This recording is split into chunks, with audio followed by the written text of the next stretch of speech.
Hello friends, welcome back to another episode of Honey Apple Farm. I am really excited about this episode because Peter and I are planning a huge garden expansion for next year, and this is a massive undertaking for us. I would normally be shooting this introduction outside, but it is 107 degrees out there this afternoon, and I love you all, but not that much. So we are indoors in the air conditioning, so if the lighting is a little bit weird, I apologize, but that's the life we live. So, garden expansions.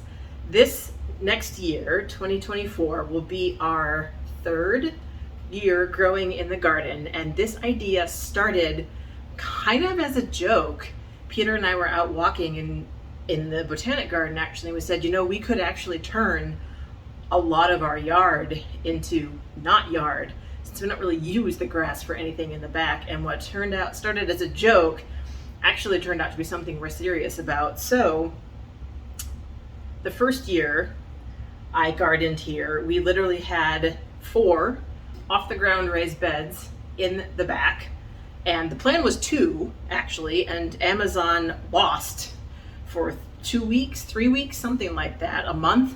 They lost our original order, and so we bought 2 new planters and Amazon refunded us, and then finally the planters showed up. So the original plan was 1 4-foot square bed in the front and 2 raised beds in the back.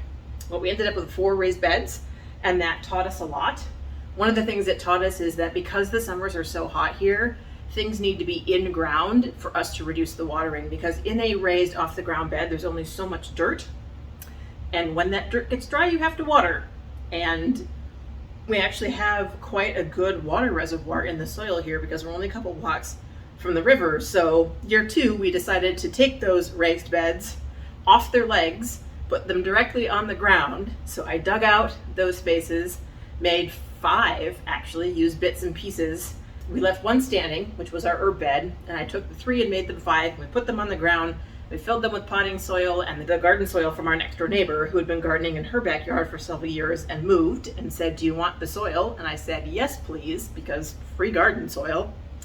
So that was year 2, and then we added a second 4x4 bed. I got it on sale in the front. Oh, and then the expansion for last year was the wildflower bed. So I dug out the sod from the wildflower bed in the back, and that was the new big thing for last year. This year, the new thing was trying the sunflowers along the side of the fence line and along the south-facing side of the house, and growing some cool weather crops. So every year the garden has gotten a little bit more involved, a little bit more complicated, more spaces, more things going on.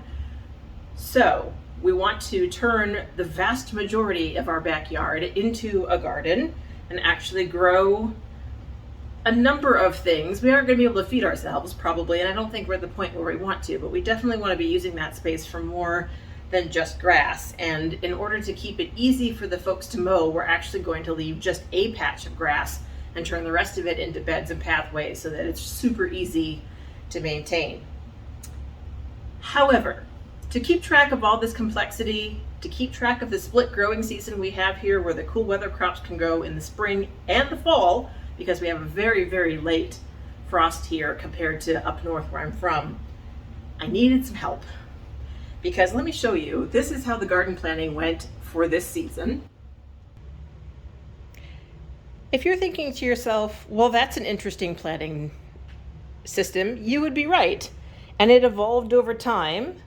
You can see I did some bed sketching here. This was trying to figure out the onions and garlic planting. This was the second plan that I made where I was trying to figure out how to space the beans and the peas and the sweet peas along the fence line. And then I drew the raised beds here.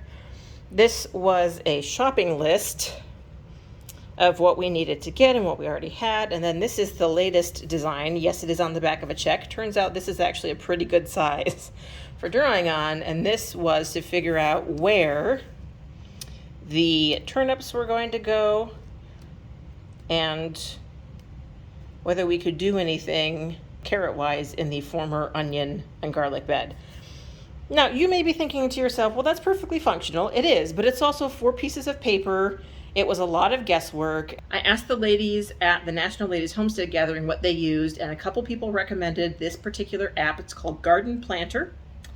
It is also sponsored by Mother Earth News, or promoted, I guess, by Mother Earth News. So I'm just going to kind of walk you through the evolution of from paper. And this is not the first year I've used paper, by the way. This is the first year I've used that many pieces of paper, but there was definitely a sketch in 2022 of what was going in the two front beds and what was going in the back beds. So this is exciting to get it all online. I want to show you my first experience with the garden planner, and then I also want to take you outside to show you what it's going to look like. Now, I did film the outside bits a few days ago when it was not 107 degrees outside, so you're not going to see me dying in the heat, so don't worry. So let's get into the app, and then I will show you what it looks like outside. So here I am on the GardenPlanner website. I've just set up my trial account, and I have two options. I can open an existing plan, which obviously I don't have since I just started the account, or I can create a new plan, and this is really cool. You can create a blank, you can create a follow-on from a plan that you already created, or you can create a sample plan. And I have to say, even though I know the dimensions of our bed, these sample plans are really cool.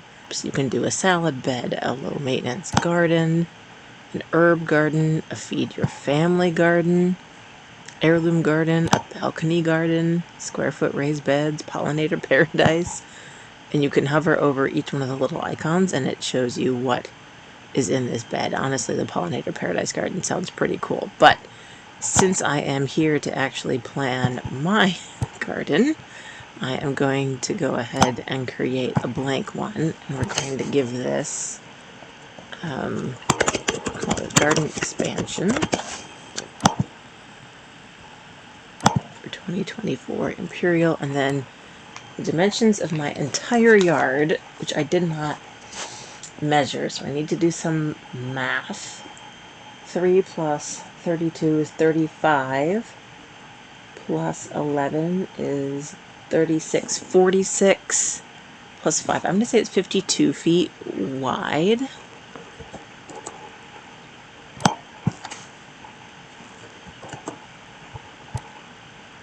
And then I need to do the height. I want to leave a couple of feet there. So height for me is depth from the back steps to the back fence, and I had to guesstimate some of those distances. So that is a 50-foot fence on both sides, so I'm going to say 50 feet.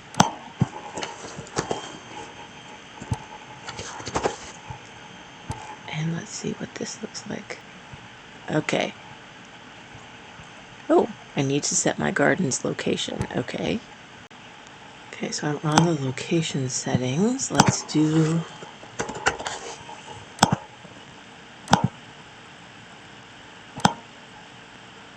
our address. You can set frost dates, automatic frost dates, or manual frost dates. Save location and frost dates. Last frost is April 2nd. Accurate first frost is November 1st. That is correct. Okay, so now that we have my location saved, let's go back to the garden planner. What follows is a lot of me messing around with settings, none of which is of interest to us. So let's skip ahead to the part where I figured out sort of what I'm doing. Okay, so that took a little while to kind of get used to the controls, but this is the basic layout of the backyard in graphic representation. Some of my measurements were a little bit off, which I figured was going to happen when I actually got them on the grid. The real problem is I don't know the distance between the house, which is here on the bottom of the diagram, and where I want the yellow patch, which is the area where we have the raised beds and the yard now. I don't have this measurement, and so I kind of based everything off of the way I measured in the backyard, which was starting here on the south fence line and working my way across. So these brown things here are pathways. There's going to be a lot more of those. This gray thing is our garage and our man cave. This area we're leaving as grass, and this area here is the current wildflower bed, and then this smaller rectangle next to it is where the morning glories have essentially grown out over the yard, and we're going to make that part of the wildflower bed. And the gas meter is in here, which I still need to put on the map. And then we have our 3 blackberry bushes back here, and what has been our brush heap, and we hope will be our compost heap going forward. So to give you guys a visual of what I'm talking about in terms of what this space might look like next year, right here where the 5 beds go more or less in a line, I won't call it a straight line, but more or less in a line, we're talking about dropping that down a foot and then making this whole patch go all the way back to the wildflower bed with, of course, some pathways between it and the wildflower bed. So this big space here, and leaving the space there along the fence line so that we can still walk down the fence line. So this whole space here is what's about 30 feet long by about 22 feet that way. And we're trying to figure out whether rows should go across like this or like that. What I want to do is have a pathway here-ish going all the way down, because that mound back there is actually covering our gas meter. Now, we don't need to get to the gas meter very often, but I would like it to be accessible, and I would also like a pathway there. So ideally what we do is we kind of break this space up into a huge chunk there and maybe a small chunk here, or maybe we'd attach this to the bed that we're planting behind the man cave. But I'd like a path to come down here, and I'd like, instead of this kind of support structure, I'd actually like a couple of arches, tomato arches. So you come out the back door, you walk across the little green space here that we're going to leave green, and then you'd walk through some tomato arches, right? La-ta-da-ta-da-ta-da. There's going to be, beds in the ground over here, beds in the ground all the way over there to the back and up. So kind of a L-shaped lawn bed up here with space to walk along the fence line and the back line. And then you'd have bed, past the tomato trellis here, you'd have beds all the way over here with rows between them, either rows going this way or rows going that way. And then you'd be able to walk out here, and this would be the pathway to get along the wildflower bed. You'd be able to keep walking all the way up here and get into the gas meter, and this would all become wildflower bed. Right now, this was grass, and it was just taken over, and the lawn care people didn't bother to mow it, which was fine, because there's actually a mound here of sod that I pulled out from the beds last year. So basically we'll just let this come over and we'll seed it with some more different types of flowers. And this whole extension to the wildflower bed will pretty much stop, ideally, where the gas meter is. And then there'll be a pathway to walk here so that we can get to the berry bushes and to the fence line. And then the other thing we want to do is actually put a pathway into the wildflower bed, because right now, once that stuff started growing, there's no going in there without stepping on all kinds of things. So I think it would be lovely, because it's such a long space, to be able to put, somewhere in the middle, probably somewhere where this horsetail is actually, a path down in there, and maybe a little, space in the middle just so you can go in there and sit and enjoy, assuming of course it's not 100 degrees outside, and have access, be able to get in there and have access. And again, thinking about watering, I have to water this thing every day in the summer because there's just not that much soil to hold water. And I think all of these would be happier with more depth, and I'm hoping I wouldn't have to water it as much. So I haven't discussed that part with Peter, but I do think we might just get rid of this and put those in ground. I'm thinking jasmine along the fence line. The pea and sweet pea experiment did not go very well. We had sunflowers along there last year, which was okay, but I'm kind of over the sunflower thing.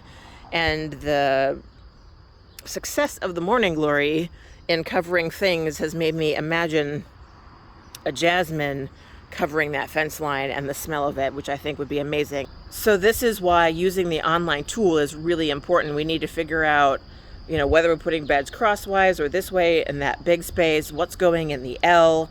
If we're going to do cool and warm season crops, I need something that'll help me keep track of when they go in and when they go out. And I don't know how to do that on paper. I don't really think I want to learn how to do that on paper. I think with a garden of this size, which is about 700 to 800 square feet, it's time. It's time to upgrade to something a little more organized than just random sketches on a piece of paper. So that's the plan. Oh my gosh, you guys, this is so cool. So I started playing around with some stuff because I realized that what I wanted to do here was put the tomato, we're hoping to have some tomato arches in here, yeah? So I put the tomatoes in here, and then if you select a tomato and go over here, it says show companions, and it shows you everything that you can plant next to your tomatoes. Isn't that awesome? And it does this for everything. It does this for every plant. It's a little bit counterintuitive because you have to put it on the map first and then select it in order for this companion button to be available. Otherwise it's just grayed out, but this is really, really cool. Anyway, this is the fun part of garden planning, right? There's so many possibilities. I won't bore you with all the details, but I did want to show you this really cool companion plant feature because it's awesome.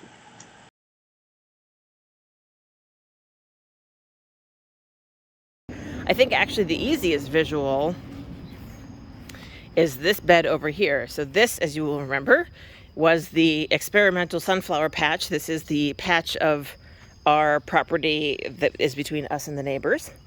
So what we want to do next year here is a wildflower patch. Maybe a sunflower or two in here, but we want this to be zinnias and cosmos and other kinds of wildflowers. Just we want to look out here and see beautiful, glorious flowers. So that should be fairly easy to do. We'll just get some wildflower seed mix and ideally till this up this fall, put the wildflower seed mix in, and then in the spring this will all be wildflower delights with a couple of sunflowers in them. So that's the plan for there. And then the plan for these beds is to expand them as well, partly because we want to expand them and partly because the beds themselves are falling apart. This one is in its third year, and as you can see, we have lost all structural integrity. This actually came out of the ground. I'm not sure how, and the sides are falling apart. So what we want to do, you guys see that little divot there? That is the water main coming into the house. So we can't cover over that because the city needs to be able to access that.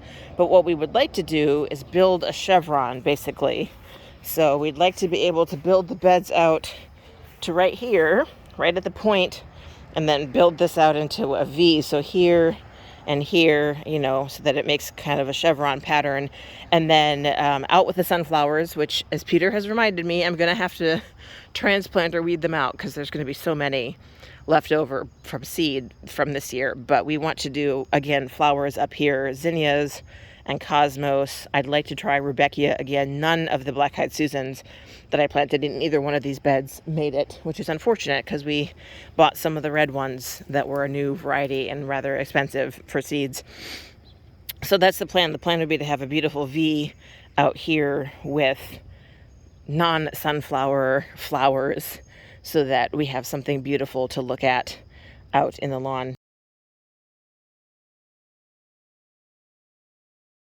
So this is by no means the final layout, but I did want to put some stuff in the beds just to see how the software worked. So this is a potential, probably not accurate mock-up with the beds in this section running north-south. I did put a big corn patch over here. Peter and I had talked about that, and then I put inside it a couple of the companion plants that could go with them, and I did that down here as well. You'll see there's just some individual stuff. All of these down here are companion plants for tomatoes, and then I filled in a few things that we would like to grow: onions, garlic, lettuce, bell peppers, broccoli, cauliflower. So I just wanted to show you guys kind of what I think this looks like. I expect that this is going to undergo quite a few revisions before we get to a final design, and I don't want to make you guys wait for a couple of months just to see what we come up with. But what Peter and I are going to do now is sit down and talk about what we want to grow and how much of it we want to grow, and then kind of think about where that would go in this space. This is a lot of area to devote to corn. That would be 240 corn plants. That is a lot of corn on the cob. So we may rescue some of that area, and then we also need to figure out, you know, what's going on with this area down here and whether we can afford the tomato trellises and all that stuff. But I gotta tell you guys, it is really satisfying to see this all sketched out in some kind of a map. I don't know if this will make much sense to you guys, but there was a class I took in elementary school. It was like a drafting class, and after we did the drafting, we could play on the computers, and we almost always played the original SimCity, but there was also a program that would let you design interiors. You could put tables and chairs and bunk beds, and I loved that kind of stuff. I just thought it was brilliant. So this is taking me right back to my childhood, except that we're developing garden bed plans. So again, if you guys want to check this out, it's GardenPlanner. It is free for the first week. This is the end of my trial, and I think it's $35 a year after that.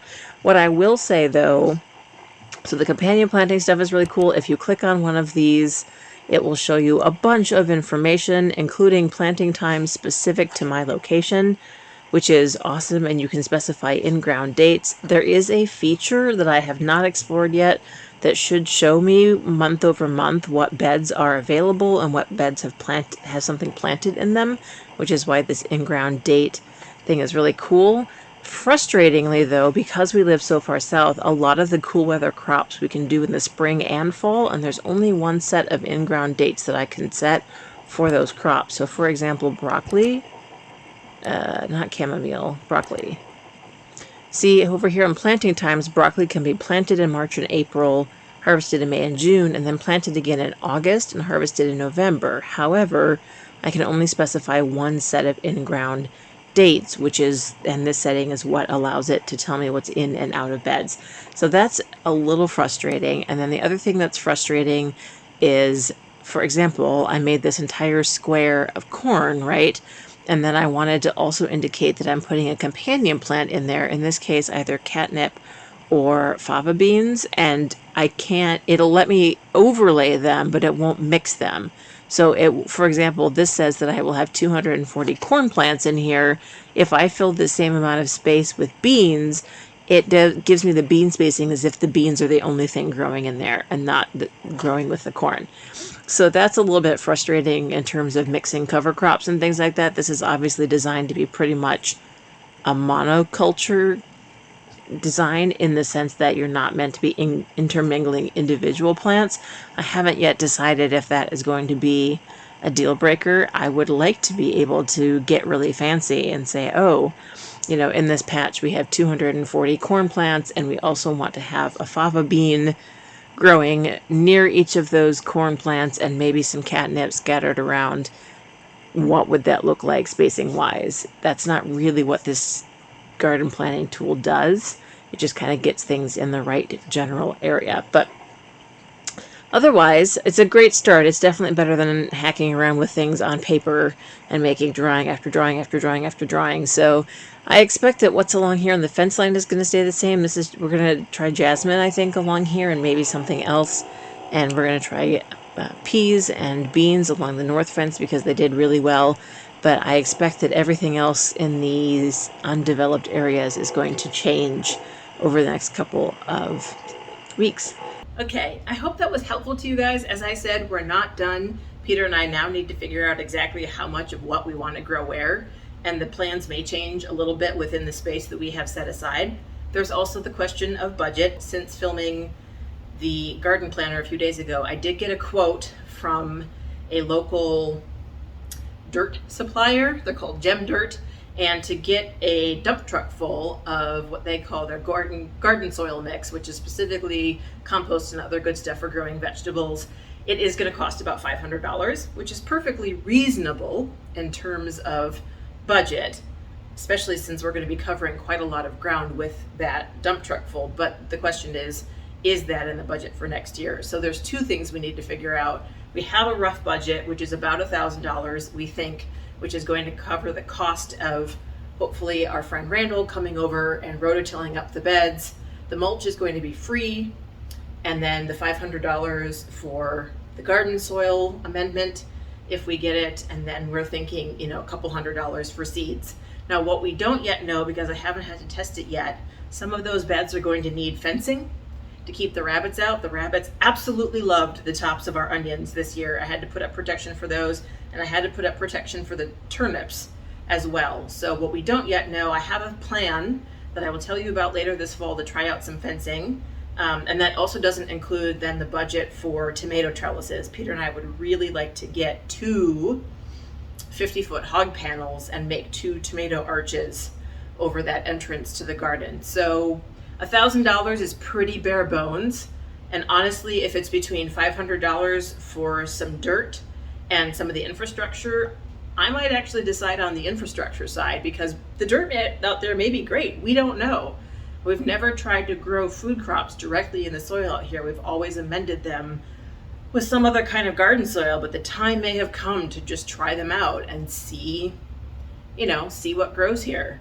If this was a long-term homestead, we would absolutely be doing a lot more to do the soil amendment. Since we think that this is only our second to last growing season here, we're kind of doing the quick and ready, which is good in that it gives us some training on what quick and ready is, and also gives us some of the gosh, it would be great twos, so that when we do get to a future property, we know what we're doing.